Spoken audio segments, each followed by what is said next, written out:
Welcome back everyone, and it's time to go balls deep. And this week we are talking about Black Clover theories as well as Yami showing up to face Dante. And you guys know what happens when Yami shows up, right?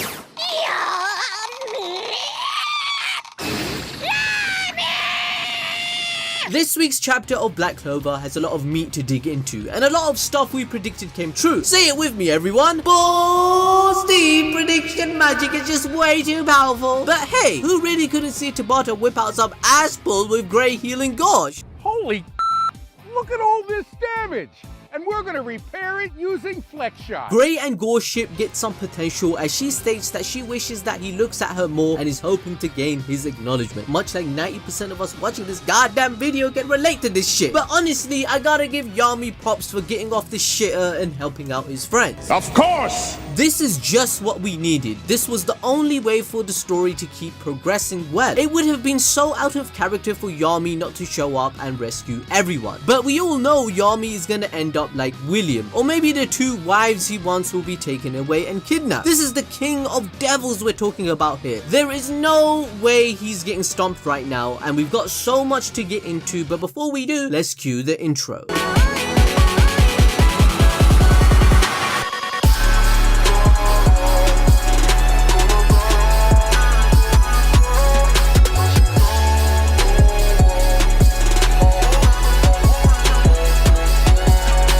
First of all everyone, let's put an F in the chat to pay our respects to Asta.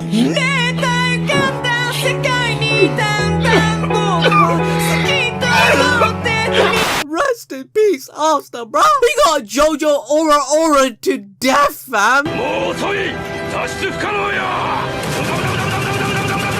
This is sad and all, but we all know it was gonna happen. Asta is nothing compared to Dante strength-wise, and neither is the devil compared to Lucifer. And I firmly believe this is the strongest Black Clover character we have seen so far. Don't forget the fact that Zeno took down the Diamond Kingdom alone within a few days. So how can't Dante do the same if he actually started trying? In the future, if they introduce someone stronger than this, I might have an idea of how, as I will explain the concepts Tabata is implementing in another video next week. So be sure to hit the notification button and like the video. Let's get to 20,000. Let's try and do this shit, because that's the mana that I need to keep moving forward and do balls deep prediction magic. Anyway, we all know the only exception to this power scaling concept is the certain mages that we have seen that are out of this world being arcane, but that only makes them stronger in the sense that they can kill devils, not in the sense that they can beat non-arcane mages because they're not arcane, right? That makes sense. Aside from that, Grey really got some shine in this chapter. Last week she was saying she was useless like Sakura, and this week she's turning into a Noelle. You know what I'm saying? Alright guys, I know you're typing in the comments, oh ABD, why did you take a jab at Sakura? It was a joke, fam. Get a man joke out here. I'm talking about part 1 Sakura. Can we all agree part 1 Sakura was kind of trash? Alright, let's move on. Anyway, it's not that dramatic. She's not fighting anyone, but she is standing up and doing something she needed to do. Before, we all considered her useless, and frankly, whenever she spoke, I was like, I'm here to tell you right now,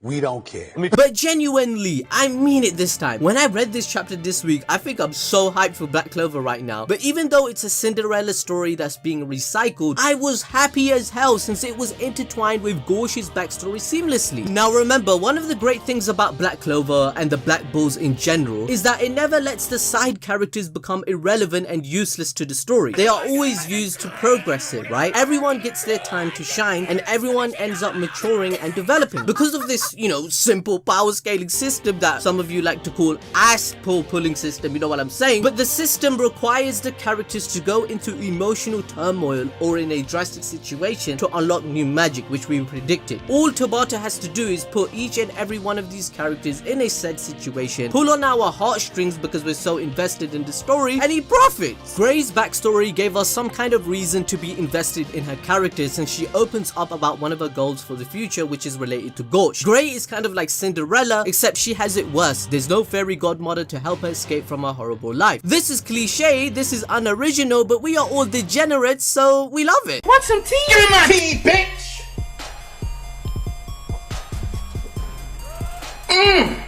Damn!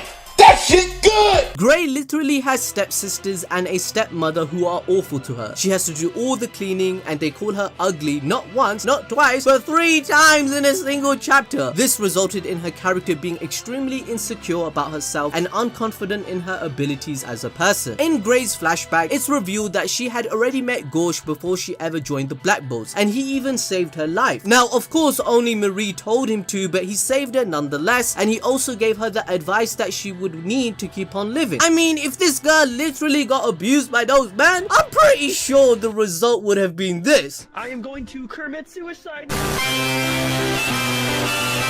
Because of this resolve, Gray gathers the determination to use a new kind of magic. Not one she's just now awakening, but something she's either had this whole time and just never used, or something she learned whilst training during the 6-month time skip. Either way, it's something we haven't seen before, and Vanessa seems even surprised by it, glaring in a way where she's thinking like, oh my god, look at this shit. Now, this is an interesting stare, right? It's a stare we all wish Vanessa would have about all of us, but that shit's never gonna happen. However, there's something I need to point out before I talk about anything else. If you look closely at the stepmother in the flashback, you'll notice that she looks just like the Witch Queen. Now, this makes sense and actually opens up the idea and the possibility that Gray grew up with the Witch Queen, just like Vanessa, since Vanessa lived in a cage and never actually saw much of the outside world. This is until Yami, your boy, the sexy beast that he is, he showed up and he broke a hole in the wall so she could slip out. So it's perfectly feasible that Gray could have been living there her whole life before joining the Bulls, and if that's the case, then this new magic she is using could have come from the Witch Queen's teachings. This is why Vanessa gives the impression that she has seen it before. Think about it. Vanessa doesn't actually know what Arcane Stage is or the significance of it, since Dante had to point it out to her. The Witch Queen has already been established to be a rude bitch, and again in chapter 244, Dante is the one that points out that Gray is special and he wants to marry the both of them. This guy is horny as hell.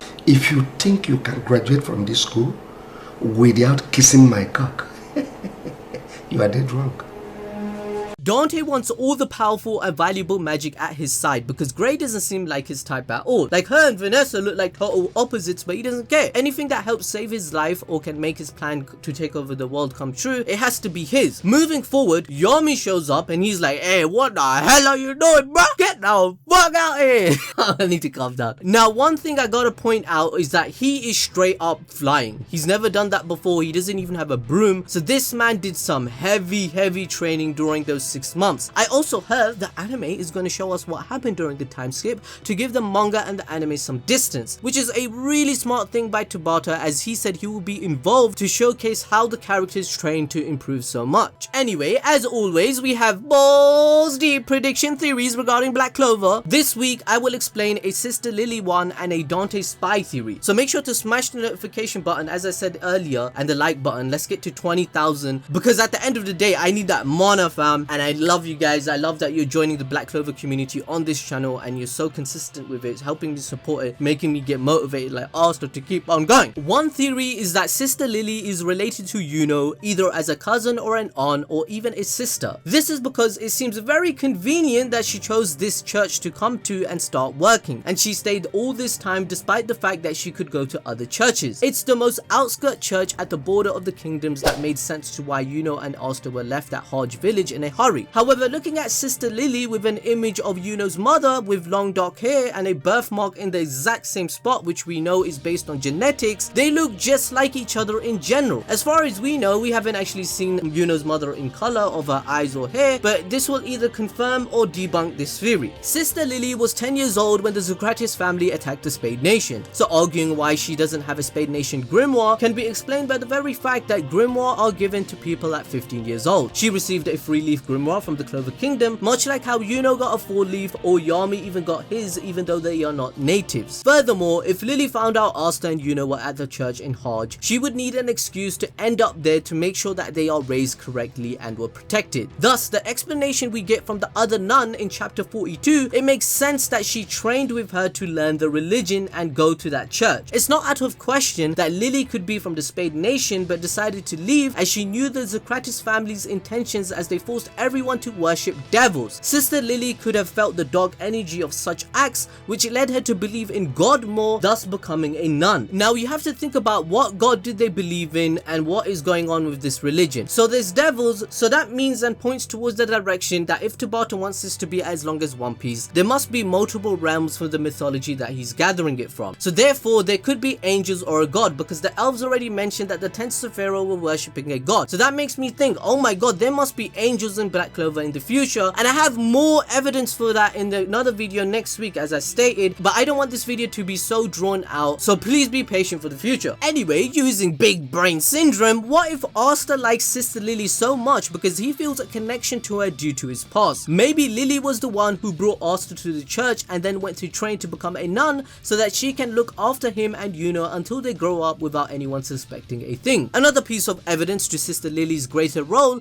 is the fact that she also has considerable amount of mana, as mentioned in chapter 158, where an elf mentioned her magic being halfway decent spell, making him wonder if she was a noble. One could also make the point that when everyone found out Yuno was a prince of Spade Kingdom, she wasn't surprised at all. Some Black Clover fans see this as a sign that she is hiding something to protect the truth. Although, with some bold deep thinking, she is the one that found Ralph lying on the ground and brought him in. She probably asked him why is he here, and he probably told her the truth, and that's why she wasn't shocked at all like the rest of the church. But at the same time, this could be rebutted with an argument that Sister Lily knew to begin with, and she's related to Yuno or Asta in some way, and she kept it a secret to protect them. Moving on to another balls deep theory, I'd like to propose to everyone, and please be sure to let me know in the comments what you think. Anyway, I was thinking one day of a logical explanation on determining how Dante, Zeno, and Varnica found their target so effectively and straight away. I initially presumed it was because Asta gained notoriety due to being wanted and causing commotion in the Grand Magic Zone, as we saw in chapter 231. We also thought it was because of devils, as they are able to detect each other, as Asta insinuated the idea with Zagred, and the captain of the Candelo immediately stated